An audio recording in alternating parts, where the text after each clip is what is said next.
नमस्कार मित्रांनो, मी प्रवीण हेरे तुम्हा सर्वांचं पुन्हा एकदा स्वागत करतो आपल्या एका नवीन व्हिडिओमध्ये। तर बघा मित्रांनो, आजच्या व्हिडिओमध्ये आपण अतिशय महत्त्वाची माहिती पाहणार आहोत, ती म्हणजे अशी की जिल्हा परिषद भरती 2023 विषयी पाहू शकता। बघा विद्यार्थ्यांसाठी आज सर्वात मोठी अपडेट, अतिशय महत्त्वाची अपडेट या ठिकाणी असणार आहे। झेडपी भरती संदर्भात संपूर्ण व्हिडिओ नक्की पहा, संपूर्ण माहिती कळेल।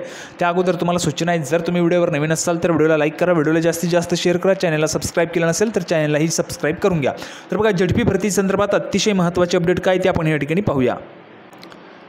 तर बघा मित्रांनो, संपूर्ण माहिती पाहण्यासाठी आपण या ठिकाणी आलेलो आहोत। पाहू शकता बघा, स्पर्धा परीक्षार्थी वेटिंगवर अतिशय महत्त्वाची बातमी। बघा निवडणुकीमुळे पुढे ढकलण्यात आलेल्या विविध स्पर्धा परीक्षांच्या पुढील तारखा अद्यापही जाहीर करण्यात आलेल्या नाहीत, त्यामुळे या परीक्षांची तयारी करणाऱ्या उमेदवारांना या तारखांची प्रतीक्षा आहे।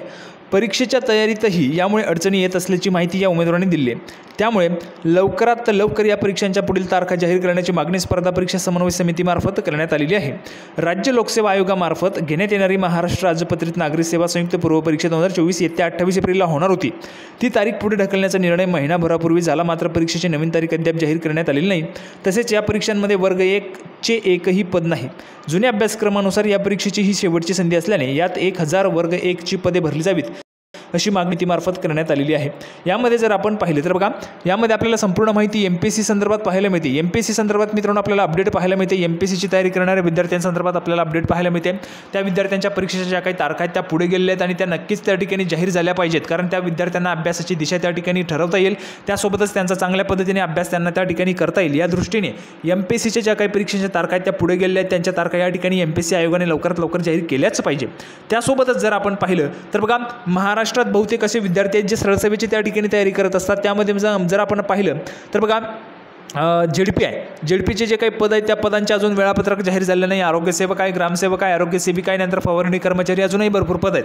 त्या पदांचे झेडपीचे त्या ठिकाणी वेळापत्रक जाहीर झाले नाही। आदिवासी विकास विभागाची जी काही परीक्षा आहे ती त्या ठिकाणी झालेली नाही आहे। त्यासोबतच आपण जर पाहिलं तर बघा GMC government medical college Nagpur असेल, धुळे असेल, त्या संदर्भाच्या ज्या काही जाहिराती निघालेल्या आहेत त्यांचेसुद्धा अजून तारखा त्या ठिकाणी जाहीर झालेल्या नाहीत। तर लवकरात लवकर ह्यासुद्धा तारखा त्या ठिकाणी जाहीर केल्या पाहिजेत, म्हणजे जेणेकरून विद्यार्थ्यांना चांगल्या पद्धतीने अभ्यास करता येईल। अशा दृष्टीने या ठिकाणी लवकरात लवकर हे ज्या काही तारखा आहेत किंवा वेळापत्रक आहे ते जाहीर केलं पाहिजे। तुम्हाला काय वाटतं, वेळापत्रक किंवा तारखा जाहीर केल्या पाहिजेत किंवा नाही? तुमचं जे काही मत असेल ते तुम्ही कमेंट बॉक्समध्ये सांगू शकता। सध्या आचारसंहिता सुरू असल्या कारणास्तव ठीक आहे, परंतु आचारसंहिता संपल्यानंतर म्हणजेच आपण जर पाहिलं तर बघा, महाराष्ट्रात 20 मे नंतर जो काही निवडणुकीचा टप्पा आहे तो संपत आहे। 20 मे नंतर तारखा त्या ठिकाणी जाहीर व्हाव्यात अशी या ठिकाणी मागणी आपल्या चॅनलमार्फत त्या ठिकाणी केली जात आहे। तुम्हाला काय वाटतं, तुमच्यामार्फत देखील ही मागणी केली पाहिजे? तर कमेंट बॉक्समध्ये त्या ठिकाणी वेळापत्रक जे आहे ते जाहीर केलं पाहिजे असं लिहून पाठवायचं। अपेक्षा आहे तुम्हाला जो काही व्हिडिओ आवडला असेल, व्हिडिओला तर लाईक करा, जास्तीत जास्त शेअर करा। आपण पुन्हा एकदा भेटूया पुढच्या व्हिडिओमध्ये अशाच पद्धतीचे नवीन अपडेट घेऊन। तोपर्यंत धन्यवाद।